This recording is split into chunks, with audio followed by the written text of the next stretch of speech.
Hi there! Welcome to a new Sugaridoo quilting video. My name is Irene and today I'm going to show you how you can make your own improv foundation paper piecing patterns.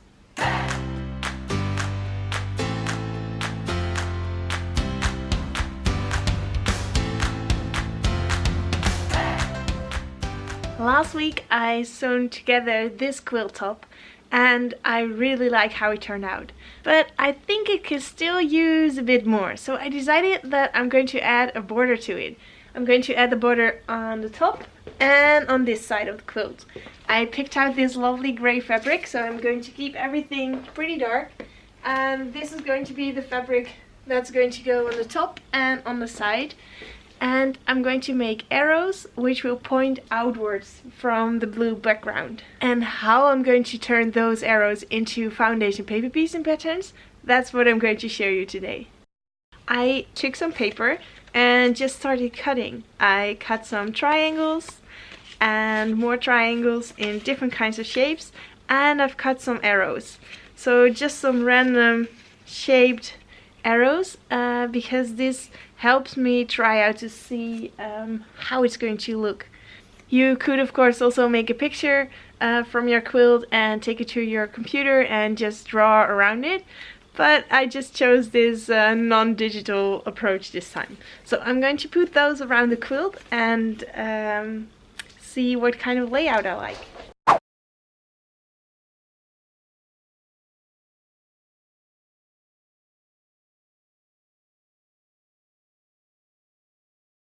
I think that looks pretty cool.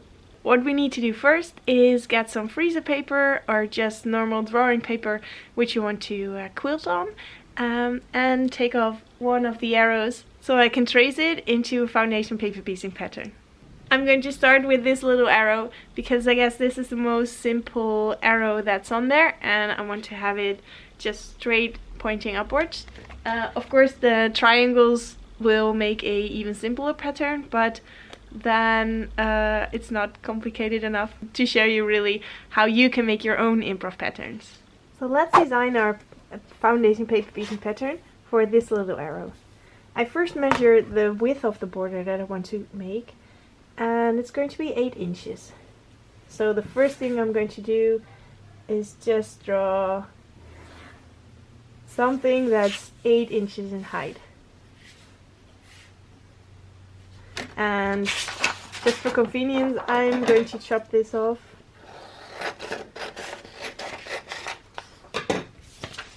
So here we have the border, and it's going to be much wider of course, but for this little arrow it's going to be this piece, and I decided that this one was going to be pointing straight upwards, and I'm just going to trace this so I know exactly where I want it to be.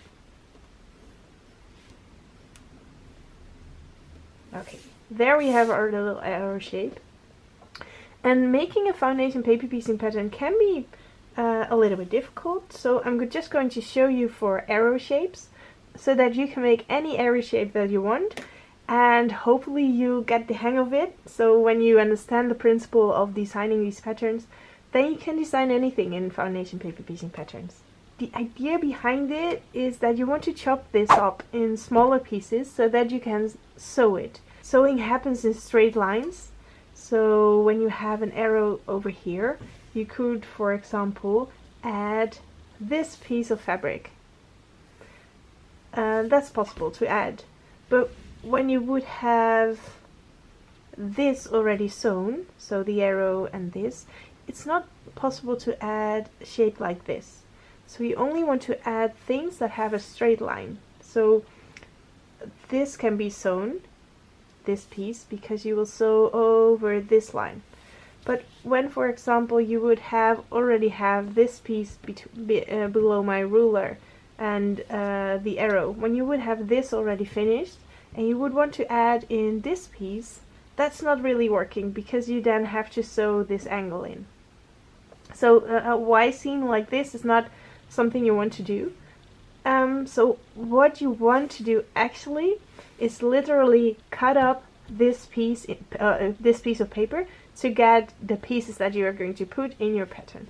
So I'm just going to start with following one of the lines of the pointy part of the arrow. And I'm literally going to cut it off, because this is going to be the final piece of fabric that we are going to add. So that's going to be the final piece of the puzzle. And then when you look at this, you have to draw a line somewhere. So this is going to be blue, and this is gray, and also gray. So you have to draw a line somewhere of what you want to add. And looking at the arrow shape, you could draw a line over here, or you could draw a line over here. And it's easiest if you draw a line that you only cut off one color. So here, when I would draw a line, I'm cutting off one color. So this is all gray. And when I would draw a line over here, I would be cutting off blue and gray, or I would cutting off gray, blue, gray. So I'm going to follow this line, which means that I'm going to cut off one color, and this is going to be my one to last, the fabric before the last fabric that's going to be added. And here again, we have the arrow shape with two pieces of gray, and we can follow a line like this, but that means that we have a blue and a gray part that we're cutting off. Or I could find this line, which means that I'm only cutting off a blue part. And then we're only left with this one. So this was blue, and this is gray, and this is gray. And this is nothing complicated anymore. You can just cut it over these lines to have a gray part and a blue part.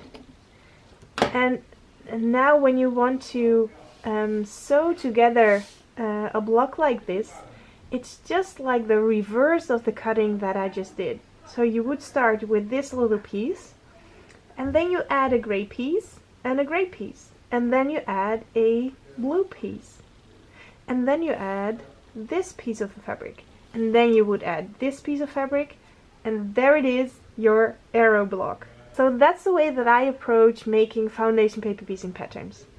So let's repeat this design process and draw my pattern on tea bag paper. I already gave my tea bag paper a little press. As you can see here, when you buy it or when you have it stored, it can get a little bit wrinkly, but you can just iron it so it's nice and smooth. There we go. First, I'm going to draw the outlines of the block. And I decided that it's going to be 8 inches. And then our little arrow shape.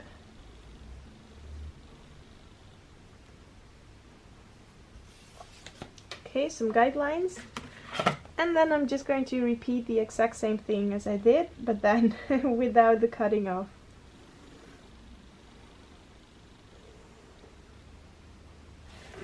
Okay, let's put in the numbers. 1, 2, 3, 4, 5, 6.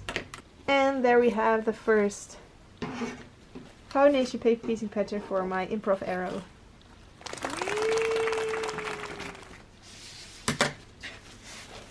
Ta-da!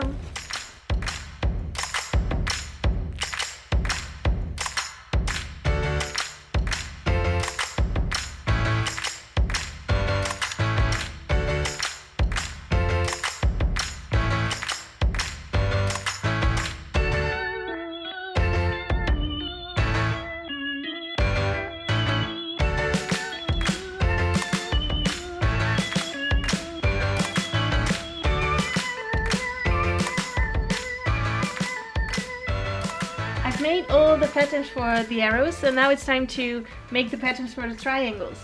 And what I did was that I marked off on some tea bag paper my 8-inch border, and now I'm just going to draw the pattern right on here. So I have my paper templates underneath, and it's triangles, so it's a pretty easy pattern to draw up.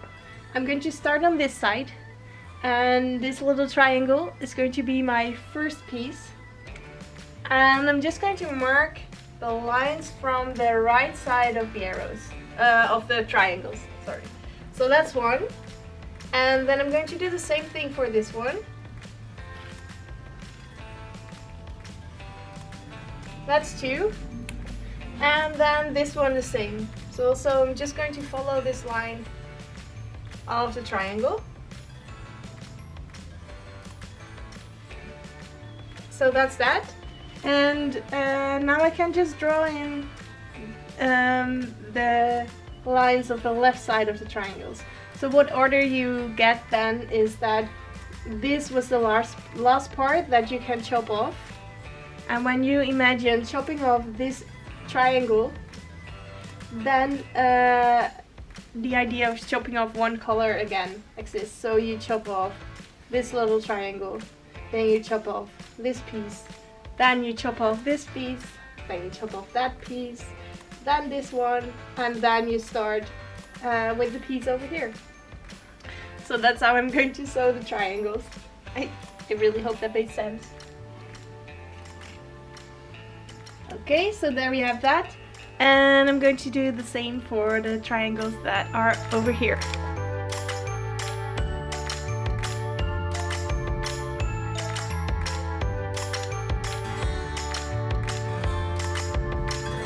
So and then I have my corner block left. And I think I just designed something that's a little bit tricky to make. So this fabric, I want to have it in the corner like it's here. And then I want the blue arrow to point out directly from this corner. So I guess I just have to chop up this block to make this work. So I have to do something like this, that I really chop up the block over there and then make it in two pieces. So I make this part of the block where you have a little bit of the arrow over here and over here, and this is going to be joined to this block. And then I have this part of the block which is going to be sewn to this part of the side border. I guess I'm going to have to do that. That's the easiest way, I guess. So now it's time to turn these patterns into blocks.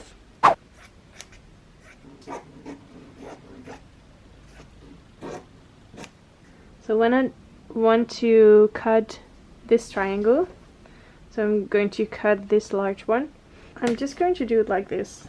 I'm folding the paper away, and then I'm taking my rotary cutter and cutting off this piece. And I just have this ruler laying over here so that my paper is staying. So that is my final piece cut.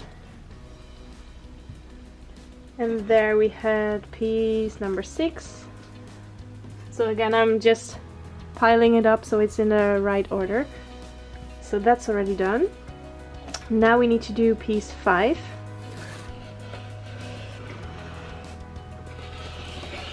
Complete improvisation of a cutting technique for such big pieces.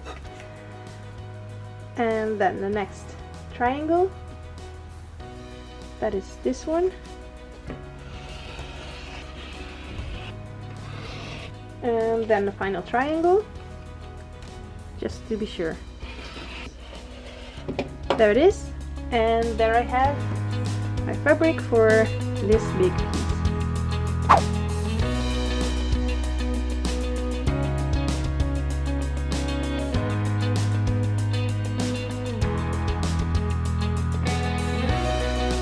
What I'm seeing now is that I'm making these triangles and the pattern in exactly the opposite direction as I planned them. I drew them on this side, and this is the back side of my pattern. So for all of the arrow blocks that I drew, they all have to be mirrored. So with tea bag paper, that's no problem because you can see the lines through the paper, so I can just work on the other side. But it's a good thing that I started with this one, so you do have to reverse your pattern after you drew it.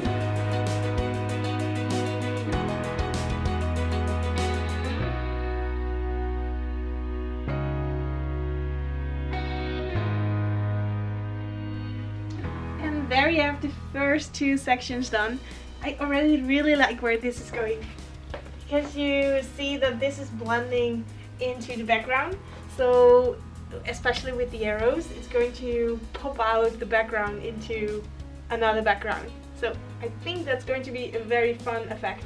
So now I'm going to make these 6 arrows, and then I'm going to save this one as for last, because I guess that's the most difficult one. And I've swapped these ones around because I messed it up a little bit with not working on the back side. So here you see the pattern that I made, but I want to make it like this. So I have to use the back side, because with paper piecing patterns, your pattern is always a mirrored view of what you're really going to make. So with this one, I drew my pattern on this side, but I'm just going to flip it over, draw my pattern on this side again, and then use that to make this block.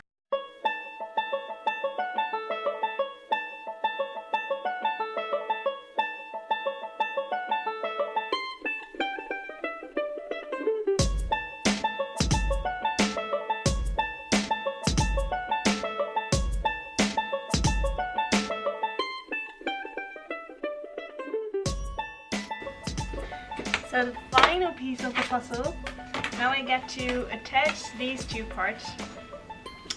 So the thing I have to do is to line up this arrow nicely, and then everything will turn out perfectly.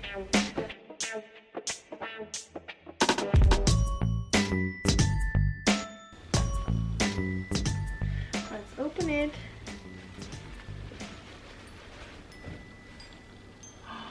It's perfect, it's perfect. Let me take out all the pins and then I can show you. And there it is, my corner arrow. It's perfect, it's really just the way I want it to be. Sewing this was a bit more tricky than I expected. When I first had the idea and when I cut it out from the paper, I thought, oh yeah, let's put an arrow here. But because of these corners, oops, that's warm. So these corners over here, that's making it tricky, but cutting the pattern in half did make it work. Oh wow, I'm just really so happy with how this turned out. I really like the effect of the arrows in the same color as the background fabric. Yep, and I also like the color that I picked for the outer border. It's pretty dark. I also thought about light blue or a light gray, but I think this really fits with the dark color of the blue. I am super excited and happy with how it turned out, and most of all because now it's finished, that I can finally start free motion quilting it. So next week the video will be about free motion quilting, and in the meantime I'm going to base this quilt and think about what kind of patterns I'm going to quilt on it. See you next week! Bye bye!